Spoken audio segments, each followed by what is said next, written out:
Opinion sans phare. Aujourd'hui avec Nicolás Maduro, président de la République bolivarienne du Venezuela. Nicolás Maduro, Präsident von Venezuela. Le 10 février 2019, Nicolás Maduro, président du Venezuela, a écrit une lettre ouverte au peuple américain où il lui explique le grand danger qui pèse actuellement sur son pays et sur le leur et qui provient des dirigeants à Washington. Selon lui, le président Trump, au nom de la démocratie, mais poussé par le désir de disposer des vastes réserves de pétrole, de minéraux et d'autres richesses, planifie une invasion de Venezuela pour plonger le pays dans une guerre absurde. Et cela sous le prétexte d'une crise humanitaire inexistante qui signifierait un autre sacrifice inutile d'innombrables vies humaines des deux côtés. À ce sujet, nous nous référons au programme déjà diffusé jusqu'à présent par CLA TV. Le but de cette émission n'est pas d'évaluer Nicolás Maduro en sa qualité de président ou de dire qu'il ne doit pas être critiqué.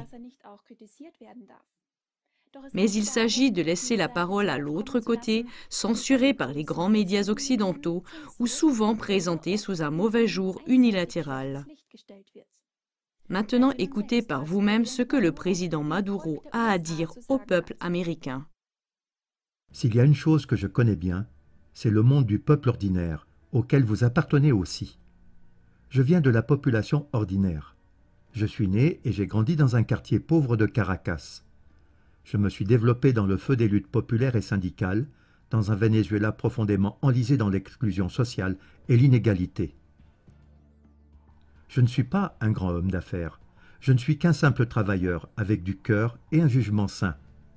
Et aujourd'hui, j'ai le privilège d'être président d'un tout nouveau Venezuela. Un Venezuela fondé sur les principes d'intégration et d'égalité sociale, lancé depuis 1998 par le commandant Hugo Chavez et inspiré par l'héritage de Simón Bolívar. Nous vivons à un carrefour historique. En ces jours, c'est l'avenir de nos pays qui sera décidé, où nous aurons le choix entre guerre et paix. Vos représentants politiques de Washington veulent apporter à vos frontières la même haine qu'ils ont semée au Vietnam. Ils planifient une invasion et une intervention au Venezuela. Et cela au nom de la démocratie et de la liberté, comme ils le disaient déjà à l'époque. Mais c'est faux. Cette histoire d'usurpation de pouvoir au Venezuela est tout aussi fausse que l'histoire des armes de destruction massive en Irak. C'est une fausse affirmation, mais elle peut avoir des conséquences dévastatrices pour tout notre continent. Le Venezuela est un pays où, grâce à la Constitution de 1999, se sont considérablement développées les possibilités pour la population de participer à une démocratie exemplaire. Et cela sans précédent, si bien qu'aujourd'hui, le Venezuela est l'un des pays où le nombre d'élections au cours des 20 dernières années a été le plus élevé. Il se peut que vous n'aimiez pas notre idéologie ou la façon dont nous nous comportons. Mais nous sommes là et nous sommes des millions. J'adresse ces paroles au peuple des États-Unis d'Amérique afin de l'avertir des graves conséquences et du danger, du fait que certains groupes à la Maison-Blanche veulent faire avancer l'invasion du Venezuela.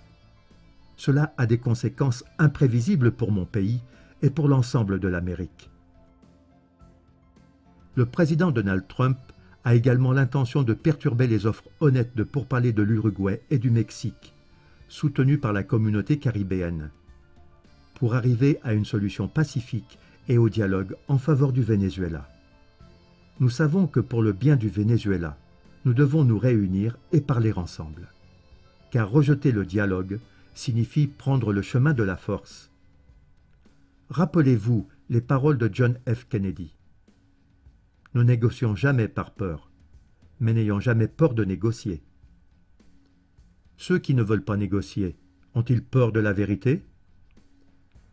L'intolérance politique à l'égard du modèle bolivarien et le désir de disposer de vastes réserves de pétrole, de minéraux et d'autres richesses ont conduit une coalition internationale, dirigée par le gouvernement américain, à commettre la grave folie d'attaquer le Venezuela, sous prétexte d'une crise humanitaire inexistante.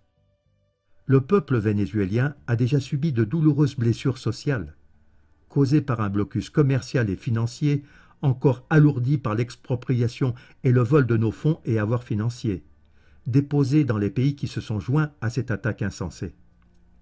Mais, grâce à notre nouveau système de protection sociale et à une attention particulière envers les couches les plus vulnérables de notre société, nous sommes fiers de continuer à être dans toute l'Amérique, un pays avec un indice élevé de développement humain et une faible inégalité sociale. La population américaine doit être consciente que cette agression à plusieurs niveaux est mise en œuvre en toute impunité et grâce à la violation manifeste de la Charte des Nations Unies, qui interdit expressément la menace ou l'usage de la force, parmi de nombreux autres principes et dispositions pour la paix et les relations pacifiques entre nations. Nous voulons continuer à être des partenaires commerciaux du peuple des États-Unis, comme nous l'avons toujours été dans notre histoire.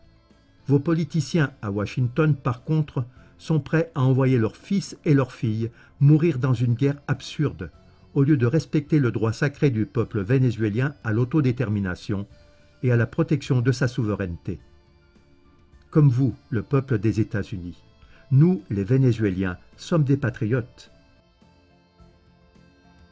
Et nous défendrons notre pays de tout notre cœur. Aujourd'hui, le Venezuela crie d'une seule voix. Nous exigeons la fin de l'agression qui veut étouffer notre économie et étouffer socialement notre peuple. Et nous exigeons également qu'il soit mis fin à la menace d'une intervention militaire au Venezuela. Nous en appelons à la conscience de la société américaine, victime de ses propres dirigeants, pour qu'elle se joigne à notre appel à la paix. Soyons tous un peuple uni contre le bellicisme et la guerre. Vive les peuples d'Amérique! Nicolás Maduro, président de la République bolivarienne du Venezuela.